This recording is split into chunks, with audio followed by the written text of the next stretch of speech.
اور اچھے اخلاق کی ایک پہچان یہ ہوتی ہے کہ لوگ اس کے ساتھ مل کے رہنا پسند کریں.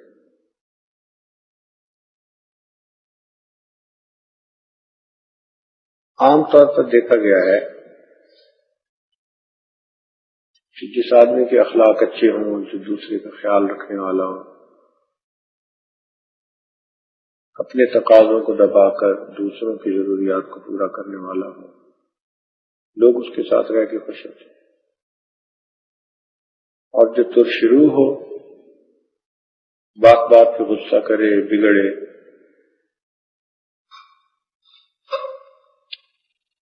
تو وہ آدمی لوگ اس سے دور بھاگتے ہیں. اللہ تعالیٰ اپنے محبوب کو ارشاد فرماتے ہیں، اے میرے محبوب، لو كنت فظا غلیظ القلب لانفضوا من حولك، اگر آپ بھی دل کے سخت ہوتے تو شروع ہوتے تو یہ سب آپ کے گرد سے تتر بتر ہو جاتے. تو قرآن پاک سے بڑی گواہی اور کیا ہو سکتی ہے؟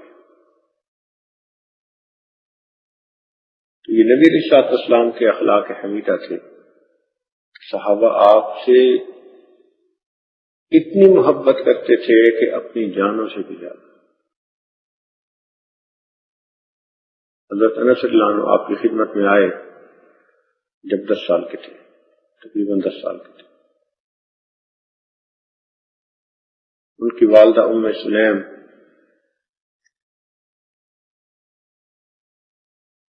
نبی علیہ الصلوۃ والسلام کی بہت خدمت کیا کرتے تھے. انہوں نے اپنے بیٹے کو پیش کیا. اس لیے نبی علیہ الصلوۃ والسلام اور کہیں بھی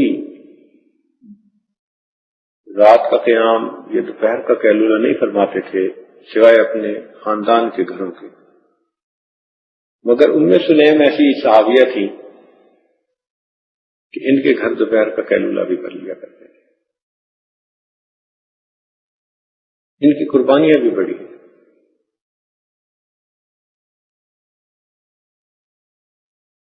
ان کی محبت عقیدت کا یہ حال تھا کہ وہ اپنے بچوں کو شیشی دیا کرتی تھی اور کہتی تھی کہ جب نبی علیہ الصلوۃ والسلام آرام فرمائیں، سو رہے ہوں اور آپ کے جسم مبارک پہ پسینے کے قطرے آئیں تو تم ان قطروں کو شیشی میں جمع کر لیا کرو. تو ایک مرتبہ نبی علیہ السلام نے پوچھا کہ یہ کیا معاملہ ہے؟ تو وہ کہنے لگی کہ اللہ کے محبوب، ہم یہ آپ کے جسم اطہر سے نکلے ہوئے جو قطرے ہیں ان کو خوشبو میں ڈالتے ہیں تو خوشبو کی خوشبو بہتر ہو جاتی ہے.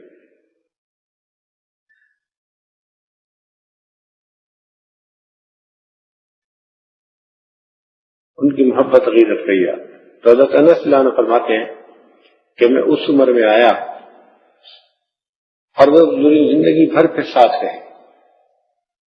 فرماتے ہیں کہ میرے محبوب نے ساری زندگی نہ مجھے کبھی ڈانٹا، نہ مجھے کبھی مارا، اور نہ انہوں نے مجھے کسی بات سے منع کیا. کیا مطلب؟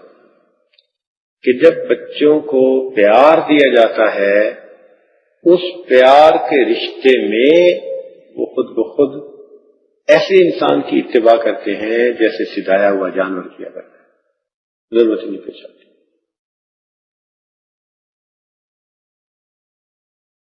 یہ کتنی عظمت ہے نبی علیہ الصلوۃ والسلام کی. ایسا پیار دیا کہ وہ فرماتے ہیں کہ کبھی مجھے ڈانٹ کھانے کی نوبت ہی نہیں آئی، کوئی کام ایسا نہیں کیا. حکمت کے ساتھ. چنانچہ ایک مرتبہ ایک صحابی عرفات کے مجمع میں چل رہے تھے، ایک طرف ان کی جو نگاہ اٹھی تو سامنے کوئی عورت تھی غیر محرم.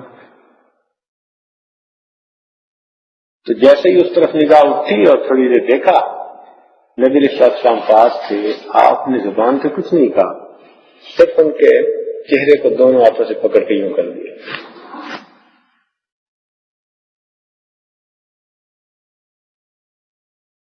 حکمت دیکھیے. اگر زبان سے کہتے کہ مت دیکھو تو گویا اس کے ایک عمل پر آپ کی گواہی پڑ جاتی ہے.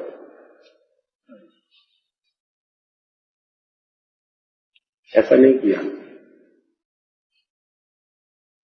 بس یوں سر پکڑا اور پکڑ کے یوں پھیر دیا. اتنی پیاری تنبیہ یہ حکمت کہلاتی ہے.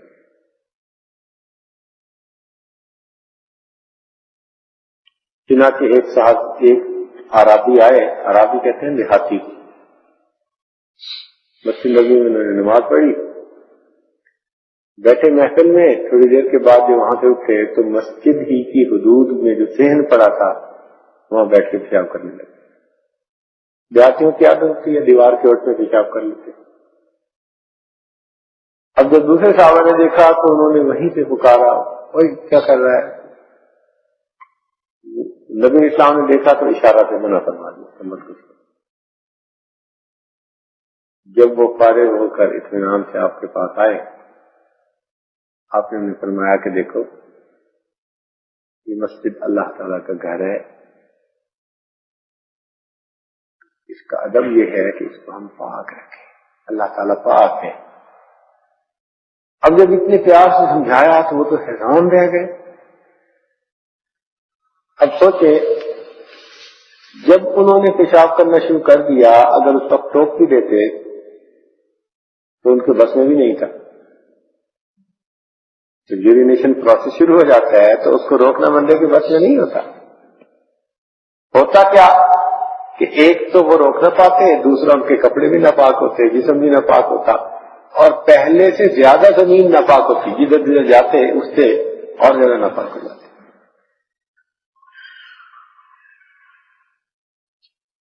تو آپ صلی اللہ علیہ وسلم نے خاموشی اور پھر ان کو اتنے پیارے انداز سے بات سمجھائی. صحابہ کہتے ہیں کہ وہ تو اتنے حیران ہوئے کہ اللہ کے نبی، اچھا مجھ سے اتنی بڑی غلطی ہوئی، میں آئندہ یہ کروں گا وہ کروں گا. وہ گئے پھر اپنے گھر والوں کے پاس. جب جاننے لگے ان کے پاس سواری نہیں تھی، نبی صاحب نے ان کو سواری تحفہ دے دی. پھر آپ نے دیکھا کہ اس کے کپڑے پھٹے ہوئے تو آپ نے اپنا جبہ، اپنے کپڑے اس کو ہدیہ دے دی. اب جب وہ گھر کی طرف چلا تو کپڑے بھی نئے، سواری بھی نئی، بڑے شان سے اور بڑے شوق سے اپنی بستی کے قریب پہنچا تو دور سے ہی پکارنے لگا، او میرے بھائی، جو میرے چچا، او میرے ماموں، رشتے داروں کے نام لے لے کے. لوگوں نے کہا تجھے کیا ہو گیا؟ کہنے لگا میں نے ایک ایسے معلم کو دیکھا، ایسے استاد کو دیکھا کہ زندگی میں ایسا استاد کوئی دیکھ نہیں سکتا. دیکھو میں نے مسجد میں بیٹھ کے پیشاب کرنا شروع کر دیا، نہ انہوں نے مجھے مارا، نہ ڈانٹا، نہ کچھ کہا، پیار سے ایک بات سمجھا دی، اور پھر مجھے دیکھو یہ تحفے بھی دیے. اتنے اچھے اخلاق ان کے. سب لوگوں نے کہا ہاں کوئی واقعی تو بڑی عجیب بات ہے. کہنے لگا چلو میرے ساتھ، میں بھی تمہیں ملاتا ہوں. چنانچہ اس واقعے پر اس بستی کے 300 لوگوں نے آ کر اسلام قبول کر لیا. تو یہ ہوتے ہیں اچھے اخلاق جو دل مولے تھے. عائشہ صدیقہ رضی اللہ تعالیٰ نے فرمایا کرتی تھی فتحت المدینہ بالاخلاق، مدینہ اخلاق کے ذریعے فتح ہوتا ہے. اس لیے ہمیں اس چیز کا بہت خیال رکھنا چاہیے، ہمارے قول سے، ہمارے فعل سے کوئی ایسی بات نہ ہو کہ دوسروں کا دل دکھے. آج تو یہ حال ہے کہ جتنا قریب رہ رہے ہوتے ہیں اتنے ایک دوسرے کا زیادہ دل دکھا رہے ہوتے ہیں. یہ کہاں کی دینداری آ گئی؟ یہ ہماری بیوقوفی ہوتی ہے. غصے میں ایسی بات کر جاتے ہیں کہ اتنے عرصے کا کیا کرایا اس سے پانی پھر جاتا ہے. دوسرے بندے کے دل کو اس ایک فکرے سے زیادہ تکلیف ہوتی ہے بنسبت اس سالوں کے جو اس کے ساتھ خاموشی کے گزارے. زبان کا استعمال ذرا حساب سے کرے. یاد رکھے تلوار کا زخم بھر جایا کرتا ہے، زبان سے جو زخم لگتا ہے وہ کبھی نہیں بھرا کرتا.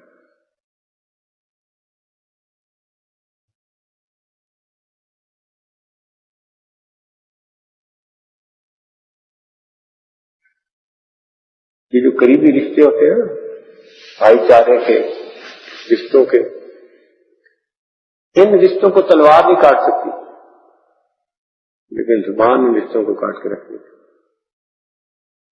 تو یہ تلوار سے بھی زیادہ خطرناک ہے۔ تلوار چلے تو نقصان تھوڑا، زبان چلے نقصان زیادہ۔ تلوار چلی تو جان گئی، زبان چلی ایمان گیا۔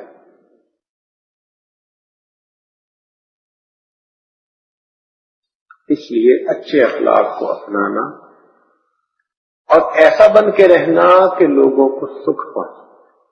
بس ایک اصول ذہن میں رکھے نا کہ ہم نے اللہ کے بندوں کو سکھ دینا۔ چھوٹی چھوٹی بات پہ ضد بنا لینا، چھوٹی چھوٹی بات پہ ایک دوسرے سے ناراض ہو جانا، خدا کے بندوں کہاں سے فرشتوں کو لاؤ گے کہ وہ آ کے رہے تمہارے ساتھ؟ اور مجھے تو یقین ہے کہ فرشتے بھی آ کے رہے تو آپ اس پہ بھی اعتراض کریں۔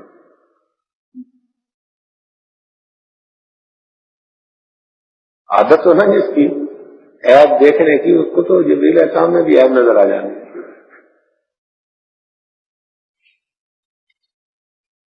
جیسے وہ ہمارے ایک دوست ہیں، انہوں نے اپنے بچوں کی بہت اچھی تربیت کی، بہت اچھی تربیت کی۔ اللہ تعالیٰ کی شان دیکھیں کہ ان کو بچیوں کے لیے بہت اچھے داماد ملے۔ ایک ذرا داماد عجیب رنگ کا مل گیا، اب وہ ان کی بیٹی کو بہت تنگ کرتا۔ تو ان سے ایک دفعہ کسی نے پوچھا بھائی آخر وجہ کیا ہے؟ کہتے ہیں بس اس کو جو کہتے ہیں وہی کرتی ہے۔ یہ اس کے اعتراض، کہتے ہیں اس کو جو کہتے ہیں بس وہی کرتی ہے۔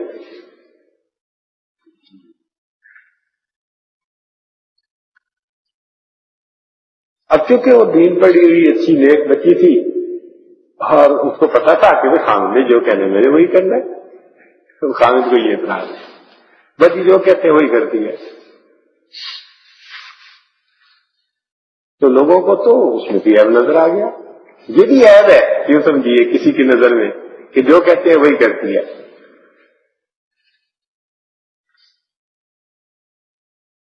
تو یوں تو بندہ کبھی بھی مطمئن نہیں ہوتا۔ اس لیے ایک دوسرے کے ساتھ مل جل کے رہنا سیکھیں، ایک دوسرے کے ساتھ مل جل کے رہنا سیکھیں، درگزر کرنا سیکھیں۔ دوسرے سے غلطی ہو سکتی ہے بے دھیانی کی وجہ سے،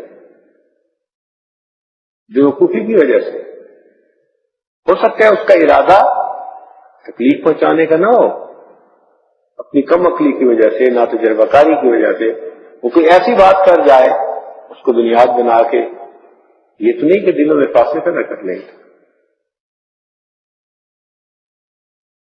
تو اچھا انسان وہی،